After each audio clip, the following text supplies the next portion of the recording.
లేకపోతే మీ పార్టీ అధ్యక్షులు కానీ ఎవరు మీలాంటి వాళ్ళు ఎవరు మాట్లాడలేదు. కేసీఆర్ అసెంబ్లీకి రాని ఎందుకంటే వెంకటకృష్ణ గారు కేసీఆర్ని రా, నువ్వు సూచని, నువ్వు సలహి, నువ్వు ఈ ప్రభుత్వానికి మంచి విషయాలు చెప్పు అని చెప్పని అంటున్నారు. దేనికోసం?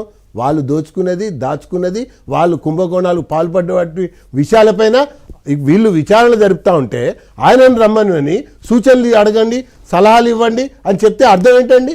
ఈరోజు ప్రతి ఒక్క అంశము వాళ్ళు చేసినటువంటి తప్పిదాల మీదే కదా వీళ్ళు విచారణ సంఘాలు వేసింది. ఆ విచారణ సంఘాలు 3 అడుగులు ముందుకి 6 అడుగులు వెనుకకి నడుస్తుందా అండి? ఏ విచారణ సంఘం అయినా సరే కేసీఆర్ని విచారించాలి, కేటీఆర్ని విచారించాలి, హరీష్ రావుని కూడా విచారించాలి.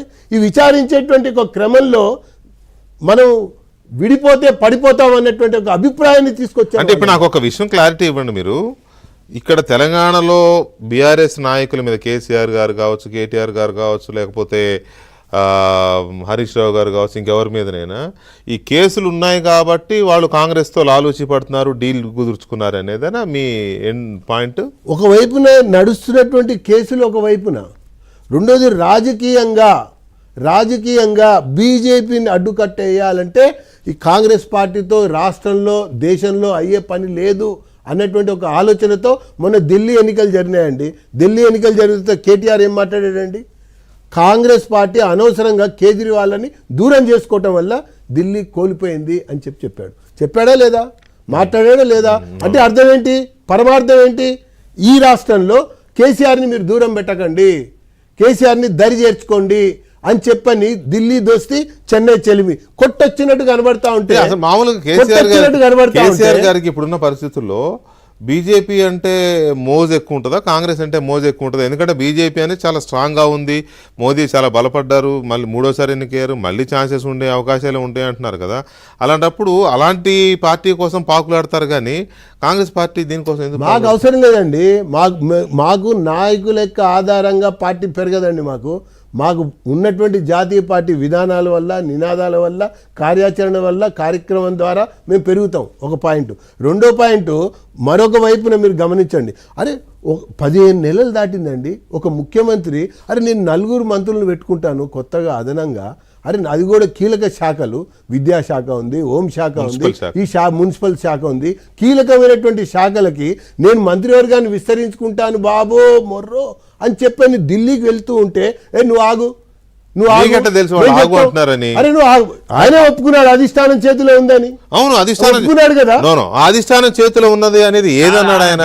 అంటే మీరు ఇక్కడ మంత్రి పదవుల కోసం కొట్టుకోవద్దు, ఎవరికి పదవి ఇవ్వాలనేది అధిష్టానం నిర్ణయిస్తుంది అన్నాడు. కానీ అదొక అంశం నేను చెప్తున్నా. అదొక అంశం. అంటే అక్కడ ముఖ్యమంత్రికి స్వేచ్ఛ లేనటువంటి స్థితి. రెండోది, ముఖ్యమంత్రి గారు కూడా ఏమైపోయారు? నిస్సహాయ స్థితిలో అయిపోయి ఈ మధ్య కాలంలో వారి కామెంట్స్ కూడా చూస్తుంటే మనకు అర్థమవుతుంది. ఈ అర్థమవుతున్న నేపథ్యంలో ఈ ప్రభుత్వం మనుగడ సాధించాలంటే మనకు వచ్చినటువంటి మ్యాండేటు నిలుపుకోవాలనుకుంటే ఏదో ఒక రాజకీయమైనటువంటి డీల్ జరగాలనుకున్నారు. ఆ డీల్లో ఒక వరకు సక్సెస్ అయ్యారు. ఎంఐఎంని కాంగ్రెస్ వైపు తెచ్చుకోగలిగారు. కాబట్టి ఎంఐఎంకి మొన్న సీట్లో కాంగ్రెస్ వైపు రాకపోతే బీజేపీ వైపు ఉంటుందా? తెచ్చుకున్నారు కదా. అంతకుముందు వరకు బీఆర్ఎస్ వైపు ఎంఐఎంని తెచ్చుకుని వాళ్ళకి ఒక ఎమ్మెల్సీ సీటు విషయంలో చంకలెగరేసుకుంటూ భుజాలు తడుముకుంటూ వాళ్ళకి ఆ యొక్క సీటు ఎన్నిక కోరుకుంటారు. ఒకవైపున మన యొక్క రాజకీయ క్రమంలో ఒకవైపున ప్రధాన ప్రతిపక్షంగా కాంగ్రెస్ కొట్టుమిట్టాడుతూ మీరు ఎంత క్లోజ్ గా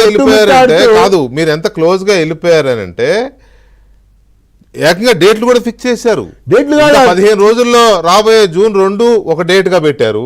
ఒకవేళ మిస్ అయితే డిసెంబర్ 9 డేట్ కూడా పెట్టారు ముఖ్యమంత్రిని మార్చడానికి.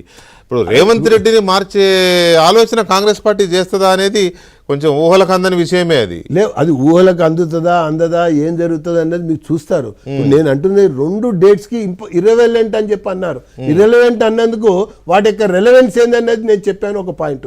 రెండోది, ఒక వైపున ఆయన చేతులు కట్టేసినట్టుగా రేవంత్ రెడ్డిని ప్రతిరోజు కూడా ముట్టడి చేస్తుంటే ఆయనకి స్వేచ్ఛ లేదన్నప్పుడు, స్వేచ్ఛ లేనటువంటి స్థితి కలిగించారు అన్నప్పుడు అధిష్టానం ప్రత్యామ్నాయం చూస్తుంది కాబట్టి, ఆలోచిస్తుంది కాబట్టి, ఆ రకంగా కేసీఆర్ని కలుపుకోవాలని చెప్పని ఆలోచనకు వచ్చింది కాబట్టి ఈ రకంగా